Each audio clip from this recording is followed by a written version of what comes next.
Welcome to the 76 Capital Leadership Series. My name is Wayne Kimmel, and I'm your host and also managing partner of 76 Capital. And we have a great show today. I'm super excited to bring on the Chief Administrative Officer and General Counsel of the San Francisco 49ers. But before we get to Hannah and hear her whole story, we want to remind you of all the things that we do on our 76 Capital Leadership Series. And what we do is we want to talk with, and we are talking with, the leaders, the entrepreneurs, the athletes in the sports industry who are truly doing the next thing. And that's what happens on our show. And it's really been amazing to hear their journey and how they've gotten to where they are today and all the great things that they're doing in the sports industry, because that's what we're all about at 76 Capital. So if you want to follow all the things that we do at 76 Capital, you can follow us at 76 Capital across all the different social media networks. You could follow our great producer, James Santor, at James Santor on Twitter and all the other social media networks, and myself, Wayne Kimmel, at Wayne Kimmel, across Twitter, Facebook, LinkedIn, Instagram, and hear about all the things that we have going on at 76 Capital. Because if you're an entrepreneur, or if you're someone who wants to get involved in the sports industry, whether it's in esports world, whether it's in sports betting, whether it's in sports tech, we'd love to meet you. We want to see if there are ways that we can partner, that we can work together and do the next thing to truly change and transform the sports industry and do some amazing things together. So let us know. Please reach out. And now, without further ado, let's get to our show here. We have an amazing guest. We have Hannah Gordon, the Chief Administrative Officer and General Counsel of the San Francisco 49ers. She's also the author of Season of Change. It's super exciting to hear. We're going to hear about what she's done there. She has an undergraduate degree from UCLA, went to Stanford Law. She's been named by the Silicon Valley Business Journal as a woman of influence. She's won the Sports Business Journal 40 Under 40 awards, and she's also a corporate counsel diversity champion. Welcome, Hannah, to our show. Hello, Wayne. So good to see you again. I haven't seen you in person since before we all started to have to quarantine, so it's wonderful to see you in this way. It's great to see you too. You look great and so happy, I've been loving following you all across social media. Listen, you got to follow Hannah. You could follow her at Gordon_Hannah on Twitter. And you also have to check her out on the other platforms as well, because her Instagram is awesome. You got to check it out. Thank you. I really appreciate that, Wayne. Well, so Hannah, one of the things that we do on our 76 Capital Leadership Series is really get into the background and hear the stories of our guests. And I know you have an incredible story, and I'd love to hear, where you grew up and, kind of, were you always interested in sports, or was this something that happened down the road? Yeah, it happened down the road. So I grew up in Oakland, California, which is a great sports city, but I really didn't grow up watching sports. I do remember thinking that I was sort of like a very pale female version of Manute Bol as a child, because I thought, okay, there's somebody as scrawny and tall and gangly and awkward as I am. And if he could play in the NBA, then, maybe I'll be okay in life as well. So I was definitely a little bit of a Warriors fan growing up. The Harlem Globetrotters would come to Oakland and we would get to go on field trips there. But otherwise, I actually didn't grow up watching football. So I came into my love of football in college, and sort of through basketball originally. So watching a lot of basketball as a homesick freshman at UCLA. It was the first year of the Lakers three-peat in the early 2000s. And I was watching Hannah Storm host the halftime show. And she was so just smart and funny and witty. And she wasn't blonde and blue-eyed and wearing a Juicy Couture sweatsuit, which is what all the girls from Southern California around me were wearing. And I felt so out of place as a freshman. I felt like this sort of dark-haired, makeup, awkward, sneaker-wearing, girl from, NorCal in the Bay Area. So to me, it really appealed. Just the idea that you could be smart and funny and have interesting conversations with people about sports. And so I looked into, how do you pursue that? How do you become a sports broadcaster? And at UCLA at the time, they didn't have a television station. What they had was the Daily Bruin, which was a newspaper that reached a circulation of 50,000 every day of the week, which is more than a lot of small town papers at that time. And so I applied there. I ended up covering women's tennis my sophomore year. And then I got the football beat my junior year. I was the first woman to cover football as a beat writer for the Daily Bruin. And, UCLA had been around since 1919, so it had been a while. And it was an incredible experience. I fell so deeply in love with the game that I've never left in the last 2 decades of my career. Wow, that's amazing. And so who were some of the players, and who was the coach at the time at UCLA? And it's changed a lot. So Yes, yeah. We've had a few coaches since then. But Coach Bob Toledo was the coach when I covered them my junior year and for my senior season. But then Carl Durrell came in as the head coach for spring ball of my senior year. And he is actually somebody that I've been able to keep in touch with ever since. He's a wonderful human being. There's actually guys from his staff who I literally just got a text right before I came up here from now our 49ers tight ends coach, who was at the time the receivers coach my senior year of college. And his son, who was a kid at the time, is now a coach at the Jets and is a father and is married. And I'm always like, wait, I thought you were a 10-year-old running around on the field. So one of the things I love about football is it's kind of one big happy family. Not always happy, but at least one big family. well, it really, that is incredible. I mean, look, the UCLA is an unbelievable place. But then after UCLA, you went to law school. Did you go right away to law school at Stanford? No, so I worked for a couple years before I went to law school, which I always recommend to young people who are asking about whether or not they should go straight through. I think it's great to get a little real world experience. So I actually worked at the NFL Players Association for the season following my senior year. I wrote content for their website. This was before social media. And so I did what I called at the time player journals, which are basically what people would think of now as people posting on social media. So Monday mornings, I would call players and just see who would answer the phone. And then I would start talking to them and be like, what did you have for breakfast today? What was your day like after? I made sure to only call people who'd won the day before. And then I would put together a story in their own voice that we would publish on the union's website. And we're able to increase engagement significantly. They ended up deciding at the end of the season, though, that they didn't have budget to put behind digital media. They didn't think it was important. And this was at a time when people were like, newspapers are collapsing and nobody really knew where media was heading.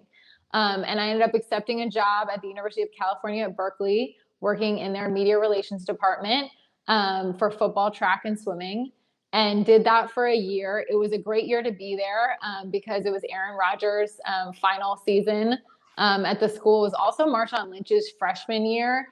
We had that team was stacked with talent. It was a great, fun experience. While I was there, I applied to law school. So the day actually that Aaron declared for the draft, my boss was like, oh, Aaron's leaving. And I was like, I'm leaving too. I'm sorry. I got into law school.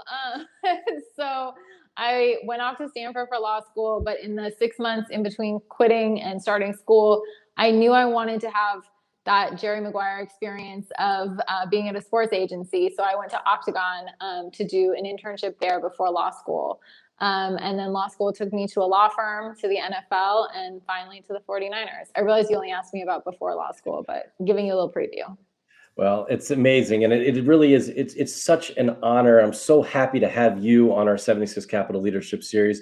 We have Hannah Gordon, the Chief Administrative Officer and General Counsel of the San Francisco 49ers, and most importantly, author of Season of Change, which we're going to talk about as well on this show. And I'm excited to go into that. But, you do all these things. You get to become the General Counsel of, one of the NFL teams. Mm-hmm.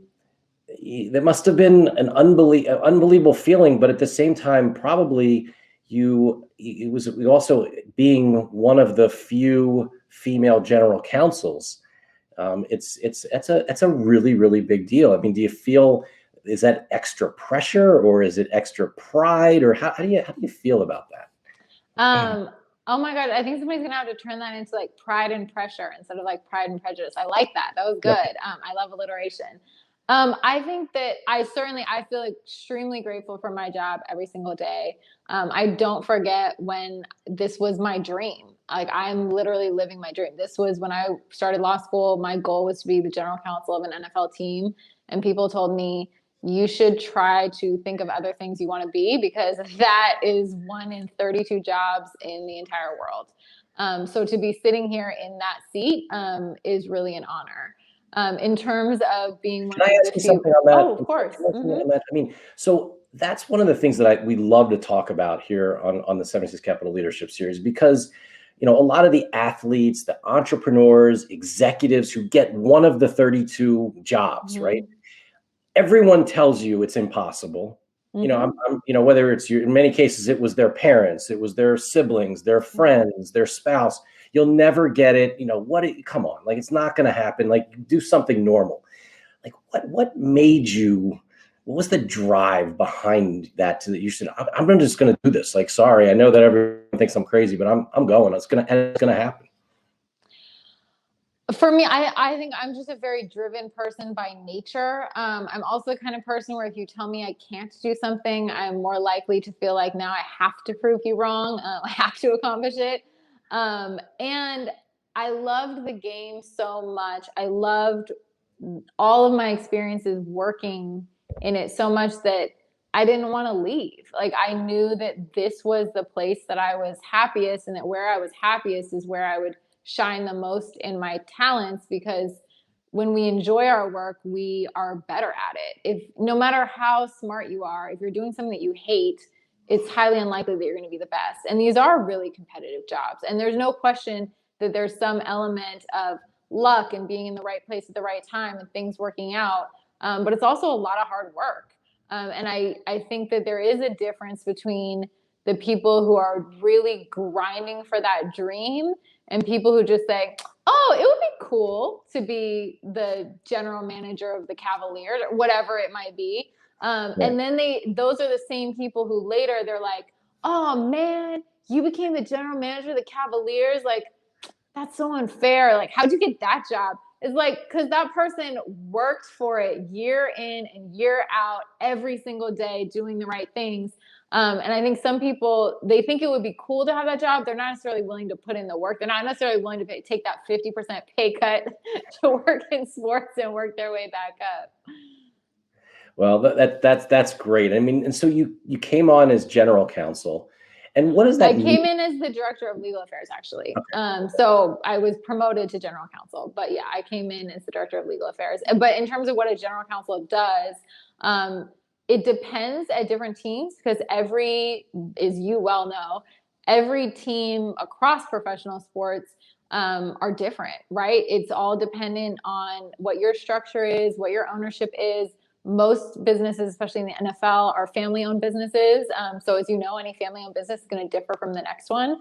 But for us, it means overseeing all aspects of the organization in terms of anything that touches legal, which there's nothing that doesn't touch legal. And that's part of what I love about the job, right? That means you're dealing with employment agreements, you're dealing with vendor agreements, you're dealing with sponsorship agreements, sales agreements. We built a new stadium. We built Levi Stadium, which was a fantastic experience. I get to go play a little bit with my friends on the football administration side, but they really handle the player contracts. At some teams, the general counsel might be involved, but at most teams now, there's somewhat of a bifurcation between all of the business work and then some of the work that happens more on salary cap and football or wherever you are, basketball, et cetera, player contracts. And does the chief administrative officer add additional responsibilities as well? Yes. So a few years ago, I had the pleasure of being asked to reorganize all of our externally facing work in terms of our foundation, our youth football work, our museum, fan engagement, our community relations work. And that's what that aspect of it entails, which has been a really fun balance, I think, with the legal work, and also just an opportunity to engage in something new. I think all of us, if we specialized in one thing, whether it's finance or legal or anything else, getting to kind of like spread out and understand different aspects of the business, understand the ways different people work. Because oftentimes if we come through one vertical, if we're just in sales, we probably are very accustomed to dealing with the culture of sales. We know how other people who are like us work. And when you have to then step out of that, let's say all of a sudden you're going to go oversee something in stadium operations. Well, chances are the culture there might be different. The way people learn might be different. The way they want to be led might be different. So I think that's always a great learning experience. So it sounds like you do a lot of the business, the legal, administrative, the incredible outreach that San Francisco 49ers do in the community. So what kind of interaction do you have with the players themselves and relationships that you get to build with some of the players over the years? Yeah, I think the community work has been wonderful because it's allowed me to see everyone really in their best experience, right? Like we have amazing players who really care about giving back to the community. And they've demonstrated that time and again, not just through showing up for Community Tuesdays, which we have every week during the season, where they might be reading to little kids, they might be going to the SPCA. There's all different kinds of things that they could be doing. We have a huge social justice sort of focus for the last, I would say, 5 years. And our players have really driven what are the organizations that we want to donate to? How can we incorporate those in different ways? They put together their own conversation series this year where they had conversations with people from the NAACP, where they had conversations with people around law enforcement, where they had conversations around voting. So I think getting to know our players in their passions off the field is really great. I often say I think of the NFL as graduate school, right? Like all of our guys, they went to college and now they're having this second experience, but it's not going to last forever, right? Like some of them get a PhD. They might be here for 7 years. They might do a postdoc, right? They might be here for 10 years, but nobody is going to be 50 or 60 years old playing this game. So this is something where we know they're going to go on to do other wonderful things in their lives. And I think when you look at that in that light, you really appreciate the young men that we have here. Like they're really exceptional. I think any opportunity I get to talk to people about that, I think there's a lot of false stereotypes around professional athletes.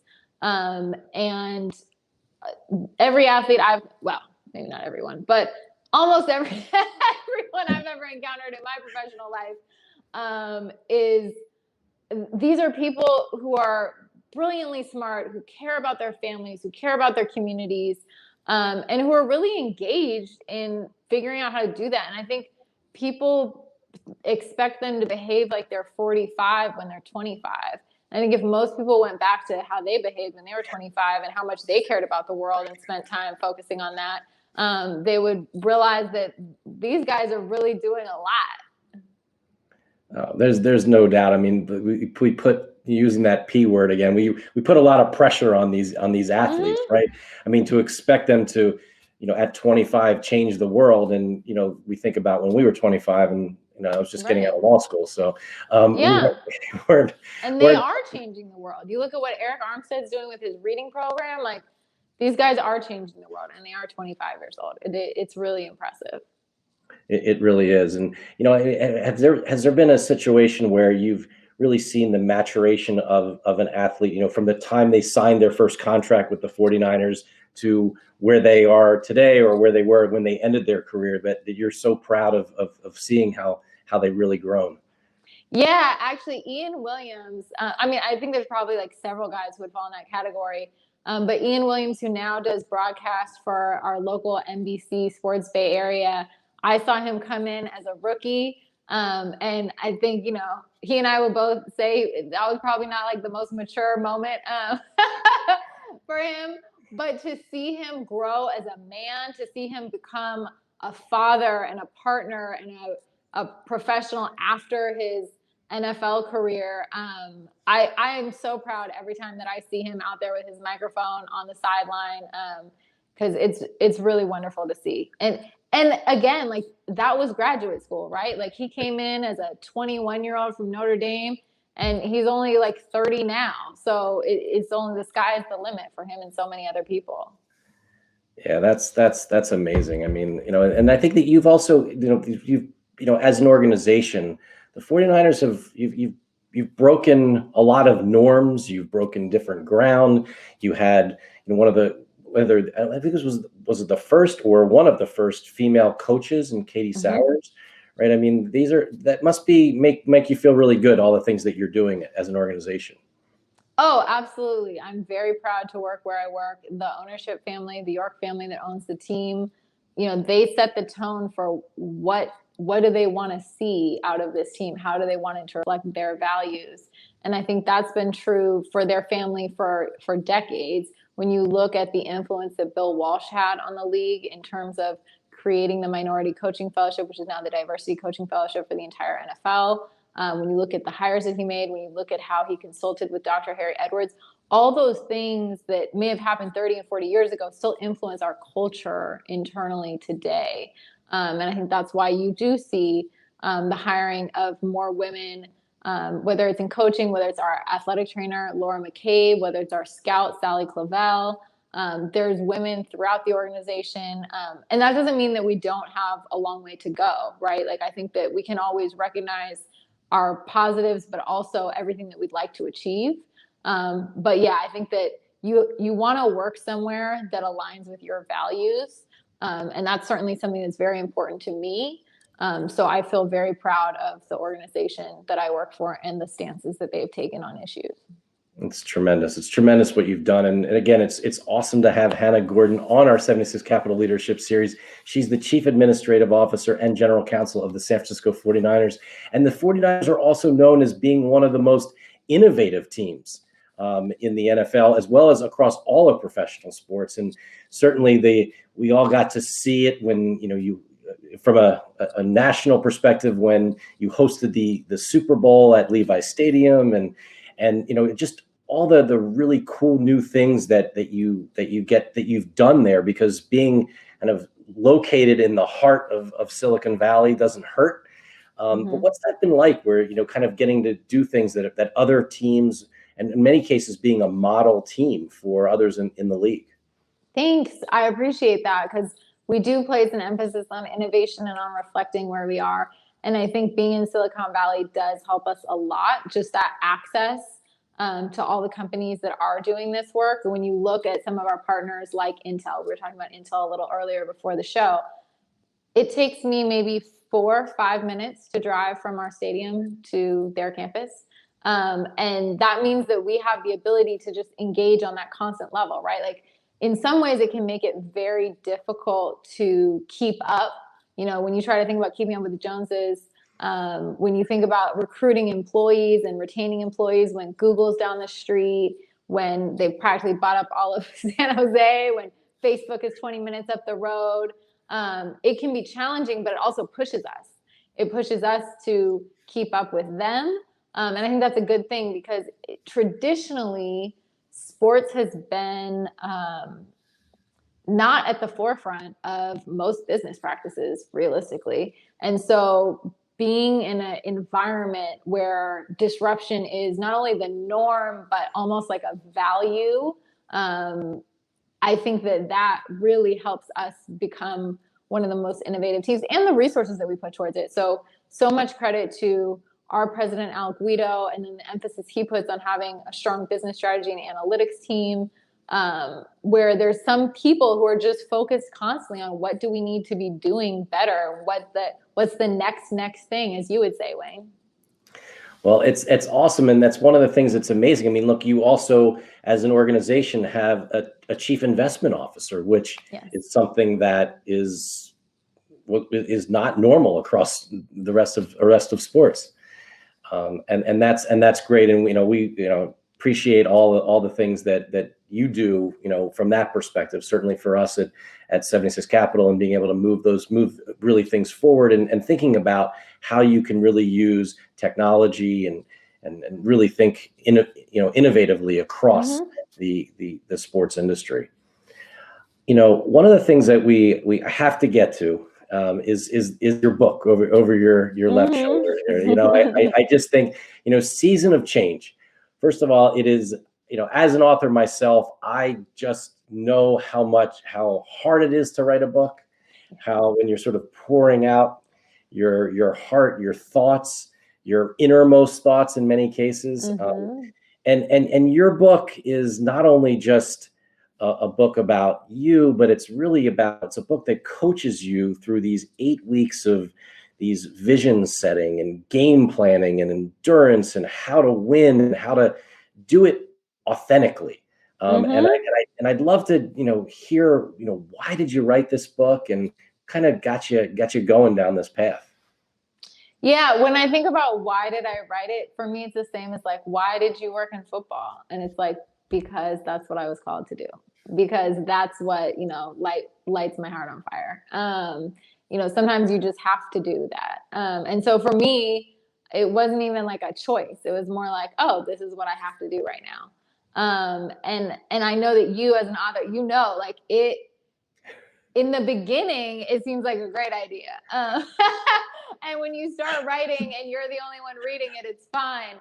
And then when it's out in the world, you're like, I feel so naked. Like, I feel like the whole world, if you've ever as a child read Harriet the Spy, it feels like that. You're like, they found my diary. Like, even though you, of course, published it.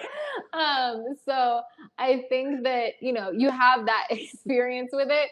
But ultimately, then when you meet people who are like, hey, this helped me, like this helped me focus, this helped me want to go get a different job, whatever it might be, then you're like, oh, whew, okay, that was worth it. Like that's why I did it.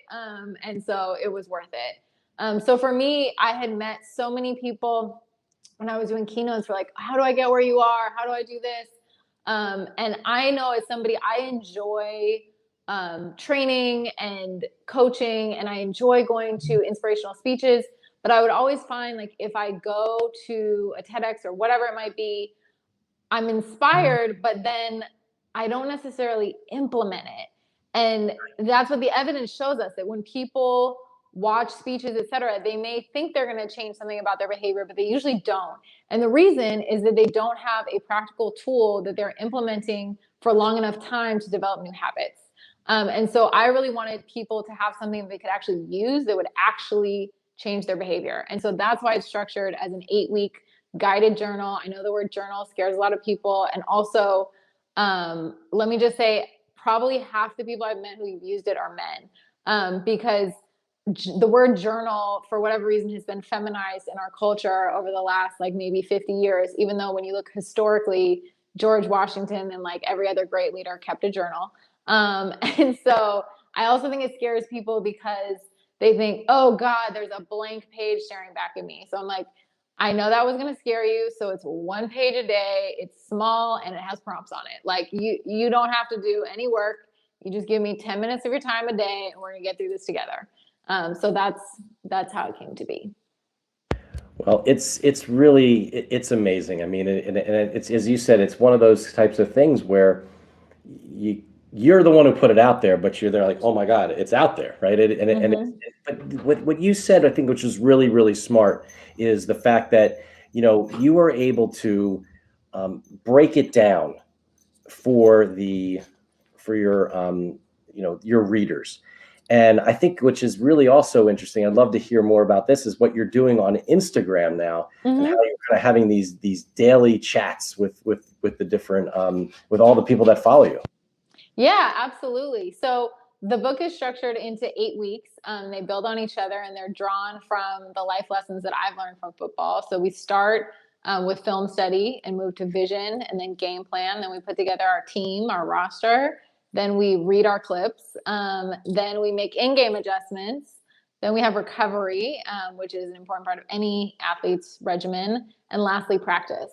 And so because I know that journaling is a lot like going to the gym, you need to make time for it. You need to put it on your calendar. And sometimes you need an accountability partner, right? Sometimes you need a buddy, a workout buddy. And so with the beginning of the year in January, I was like, okay, guys, I'll be your workout buddy. Like, I will show up with you every morning at 9 a.m. Pacific on Instagram Live, and we'll just go through what was the prompt that day, what was the inspiration that day, let me explain to you why we're doing these daily practices. So we just spend like 2 to 6 minutes every day, and then they're all saved to IGTV so that people who start late can just watch the series from the beginning. That's awesome. And I love the fact that, you talk about how it's, you're helping people uncover their confidence. the boldness, right? To be able to, you talk, and then the freedom to to thrive, right? And I love how you say in the next season, right? I think Mm-hmm. that's amazing. And being able to give people their, those wings, I guess, or that the confidence is so important. I mean, it's one of the things that we talk about all the time at 76 Capital with our entrepreneurs. And Mm-hmm. like it's about being confident, it's about being bold, it's about being able to, truly tell your story and tell people where things are going, and Mm-hmm. moving things forward. And that's something that, it's not easy for everyone. And to have this kind of a guide, and to have this kind of, and is really great. And I applaud you for doing that. Thank you. I appreciate that. I'm glad that you enjoyed it. Yeah, I mean, so where did these things kind of come from for you? Was this part of just things that, you learned over the years, or are there things that you just sat back and said, you know what, I did these things and it was hard, and I just want to help others and share this advice to the world? It was really the latter. Everything that's in this book is stuff that I've done. Like, this is the sort of culmination of everything I've ever read, learned, done, classes I've taken, like people I've met, like everything that I gleaned that ended up actually being helpful, that ended up having an impact on me, that all influenced what went into this book. And I think, having spent my whole career and adult life in football, those lessons, I think once I started thinking about what are they in the structure, it came together really very naturally. If you could give, it's a great book, and I hope everyone reads Season of Change, by Hannah Gordon, the Chief Administrative Officer and General Counsel of the San Francisco 49ers. But if you could give, one tip or Mm-hmm. one thing to share with people right now, what would you tell people to go do? I do think that just taking that 10 minutes for yourself, it is important, because you have to stop and pause. That, especially, I think many of us think during the pandemic, well, I'm at home, so I am paused. But oftentimes we're not. We're on constant Zooms, or at night we're vegging out to Netflix and chilling with our partner, or we are homeschooling children, or whatever it might be. And so I think it's really important that people kind of take a moment, whether it's journaling or just breathing or meditating or whatever it might be, and just stop. Like, stop everything around you. Turn off the phone, once you're done with this podcast. Like, turn off all the social media, and really just like drop down into yourself. Like, where am I at right now? Like, what do I need? Is journaling what I need right now? Maybe. Is like going for a run what I need right now? Maybe. So I think it's really about spending that time with yourself, so you really know yourself. I'm a big believer, you cannot lead other people until you're leading yourself. And so that's why it's so important to start with the self. I think some people see it as self-indulgent, and I totally disagree. Like, there is a reason they tell you to put your oxygen mask on first on the plane, because you really can't help anybody else until you've helped yourself. And whatever baggage you are bringing around with you, it is affecting not only your personal relationships, but how you show up in work settings and everything else. So all the work you do for yourself ultimately all benefits your career. And I think that's one of the reasons I wrote the book. Is, to me, there don't need to be separate books on business and on personal development. Those two things are so intertwined. So for me, you only have one life. You don't have a work life and a personal life. You have you. You're a human being. And I think of health the same way, and this comes up in the recovery chapter. Like mental health, physical health, those are so intertwined. Like, you are one human being. Yes, you have a brain, you have thoughts, but like, it's all part of one system. And if you're not taking care of part of that system, it's going to show up somewhere else. Such great tips. I mean, and I remember just a few minutes ago you were talking about always kind of doing what you love, right? Mm-hmm. And that's part of all of this, right? Absolutely. I mean, if you're doing something that makes you miserable, that's not good for your health, for one thing. And if you're doing things you love, now, even for those of us who are blessed to work in sports, that doesn't mean you don't have hard days. It doesn't mean your work isn't hard. But what it does mean is that it rejuvenates you ultimately, that it brings you energy. And I think that that's helpful and important. And that's one of the reasons that one of the daily practices is gratitude. And I think sometimes, again, people can say, oh, well, haven't I seen that on every, touchy feely, whatever. But the purpose, we're doing it with a purpose. And the purpose is to make sure that you are shifting your mindset so you're able to see things clearly, so that you're not so caught up in your own story about how everything's unfair and you're miserable, et cetera, so that you can actually creatively problem solve. Because when you're in that non-grateful mindset, it's very hard for you to come up with great solutions to business problems or anything else, because you're caught up in something else. Once you realize, like, I am so lucky to be alive today. Wow, I'm so lucky to live in this house. I'm so lucky the sun is shining. I'm so lucky that it isn't a hurricane today, or that I'm not sick, or whatever it might be. It just changes your entire mindset. So it's those little daily practices, I think, that really do build on themselves and become a part of your character and a part of who you are and your resilience and your mental toughness, so that when you do face those larger challenges, you're well prepared. Yeah, you should make sure that every single player on the 49ers gets your book and reads it and journals with you. I mean, it's incredible. I mean, look, so you talk about change and seasons of change, right? Like seasons of change. 2 years ago, the 49ers go to the Super Bowl in Miami. This past season, talk about change. Your team had to actually move your whole home to Arizona.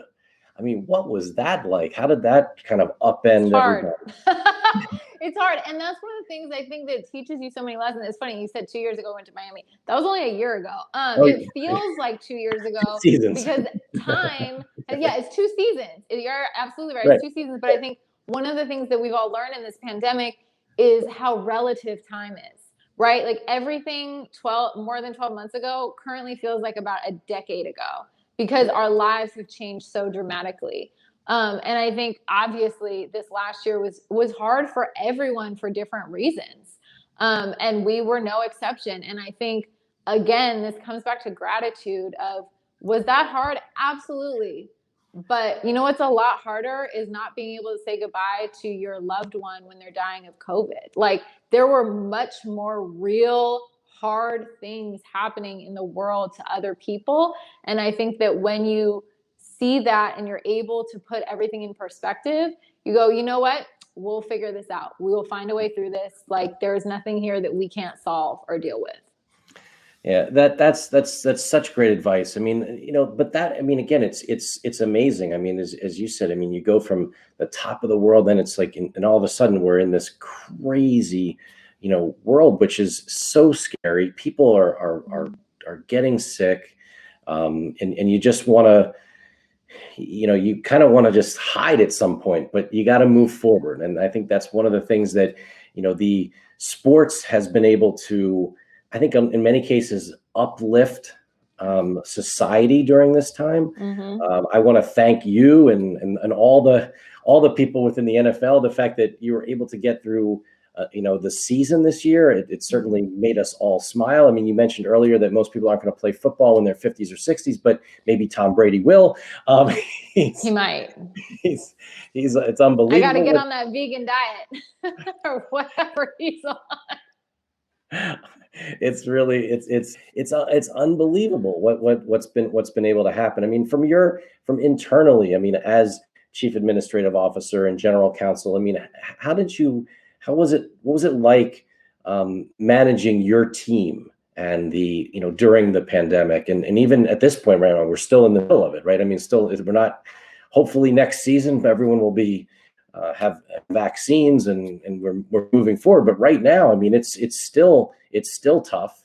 Are people back in the office now, or are they at home, or how are you handling all this? Yeah, people are at home and it is hard. And I think one of the reasons that it's hard is that people are usually drawn to working in sports because they love other people. They tend to be people who are competitive, people who are extroverted. At the end of the day, our whole business is around bringing people together, literally and physically. Like, sports venues are what were the town halls of 100 and 200 years ago, right? Like, we are the convening place for communities, and for bringing together people of diverse and different backgrounds to bond over something. And I think in that sense, the pandemic has given us the opportunity to use that platform to continue to reach out to people and to connect them. And as you said, to just bring a little levity, right? To bring some entertainment. And to give us all something to bond over, whether it's a Super Bowl commercial or a game, or the NFL draft this past year. I think people really enjoyed actually getting a peek into general managers and head coaches' homes, and everybody was home. Like, we had the highest ratings, I think, ever. So I think there are those opportunities in this time. In terms of managing people and leading people, it is hard because we are not a business that was accustomed to being remote. I've talked to people who work in fully remote businesses where that's just the structure of that company, period, was before the pandemic, will be afterwards.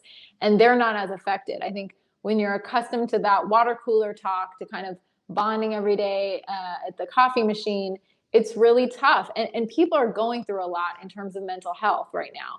And so I think as leaders, one of our jobs is just to be incredibly understanding, to realize, like, it's totally cool if somebody logged on late, if somebody has a dog or a kid walking in the background of the Zoom meeting, like if they need to take a break to go start the next school session for their 6-year-old, because how the heck is a 6-year-old supposed to know how to use a computer like this? So I think being really understanding, and just understanding this has been a tough year on a lot of levels. And, people are going to need a mental health day. People need to take a staycation, even if they can't go somewhere. So I think just being really understanding that everybody's in a different place right now. Everybody's struggling with different things. But that doesn't change the fact that it's tough. Right. Zoom, for all of, or every platform that you might be using, for all of its benefits, it doesn't replace a hug. It doesn't replace that in-person interaction. Well, I certainly hope that everything comes back to whatever normal will be. We'll get a chance to be together in a physical location somewhere in the future, whether that's on a mountain in Colorado or at a 49ers game or somewhere in Philadelphia. But it's been awesome talking with you, Hannah. I mean, I'm so proud of the fact that you've done so many great things in your career so far. I wish you a ton of luck in the future. I mean, being the Chief Administrative Officer, General Counsel of the San Francisco 49ers, author of Season of Change, all the things that you do, for the NFL on the field as well as off the field, those things really matter. Taking care of all the people that work with you and at the organization, those are things that it matters. You truly are a leader, and you're doing something to make a change and make this world a better place. So I appreciate the fact that you were able to come on our show. And thank you, and stay safe, and hope to see you soon. Thank you. You too, Wayne. I appreciate you.